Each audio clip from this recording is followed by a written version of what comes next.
Welcome back to Book Break. I'm here to bring you the inside scoop on tips for writing from within the walls of a publishing house. I've been chatting to some of the editors here to bring you the best writing advice and the best book recommendations to get you started.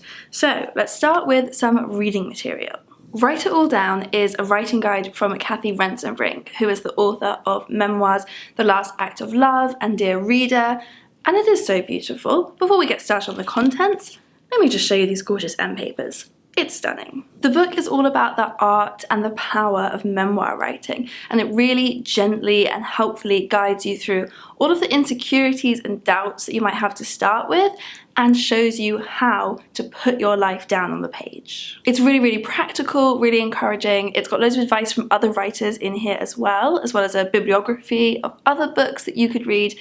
It has got everything you need to help you tell your own story. And speaking of telling your own story, this is Your Story Matters by Nikesh Shukla, who is the editor of The Good Immigrant and the author of the book Brown Baby. So Nikesh Shukla knows well the power that each voice has to create change, and this book is all about encouraging you to use yours. Whether it's fiction or non-fiction that you want to write, whether it's essays, short stories, or you haven't even got that far, you just have this vague desire to write something, this book gives you these practical exercises to help you get started. There's prompts to kickstart your creativity, there's exercises to help you develop your idea. You've got the whole process in here. A classic book that you will always find on lists of recommendations of books for aspiring writers to read, but it really is that good, is On Writing by Stephen King. So this is part memoir and part guide for writers, written by one of the best-selling authors of all time. So Stephen King does know what he's talking about.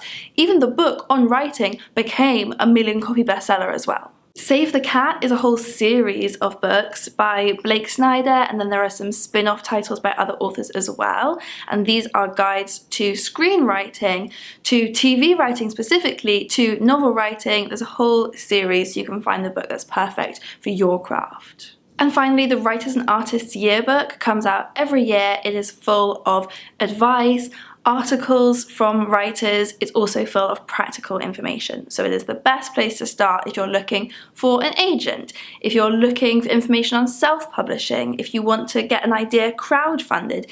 It is all in there. So you need all of those books stacked up on your writing desk, and then you are ready to get started with writing. And so I've got some really amazing tips, very helpfully given from Sarah Hughes, Associate Publisher for Macmillan Children's Books, and Gillian Green, Publishing Director for Fiction. Gillian starts off by saying that if you want to write, you need to read widely, and particularly in the area that you want to write in. She says it's amazing the number of aspiring writers that she meets who says that they don't read fiction. And Sarah Hughes then follows on from that. If you want to write children's books, read children's books, and also talk to young people about what they're enjoying. So don't just rely on your memories of what you used to enjoy. And definitely don't think about what you feel that they should be reading. You need to get an idea of what young people actually are enjoying. That said, Sarah said it is useful to remember your feelings from when you were the age of the characters that you're writing about,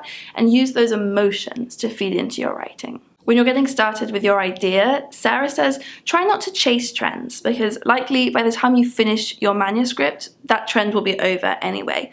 She also says that wit and humour can be really helpful regardless of the type of book that you're writing, but don't force it if it doesn't come naturally. Once you get started with the writing itself, try to avoid falling into people's biggest pet peeves. Obviously, you can't please everyone, but maybe have a look on Twitter and see the kind of pet peeves that come up a lot to make sure you're avoiding those cliches. So Gillian Green said that one of her biggest pet peeves is when a character has to look into the mirror in order for the author to describe what they look like.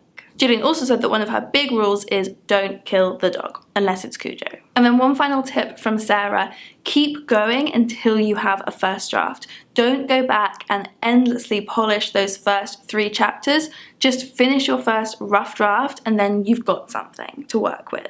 I think that one is particularly hard for some of the perfectionists out there, but probably especially important for you, otherwise you'll get stuck in a rewriting cycle that will never end. I do have one more book that I want to recommend, which is Daily Rituals by Mason Curry, as well as the follow-up Daily Rituals Women at Work, which is focused specifically on successful women. So these books look at the rituals and the habits of so many different people successful in loads of different fields. So you could go through and specifically look at writers that you admire and borrow some of their habits and see if they work for you. You also don't have to stick just to the habits of writers. Go through and look at a variety of rituals from different people that you admire and see if borrowing some of those routines can maybe kickstart your creativity. Do let me know in the comments below if you have any tips of your own that you've found really helpful when it comes to writing, and I will link here to a playlist of videos we've got on how to write a book. So click through and have a browse, and I'll see you next time.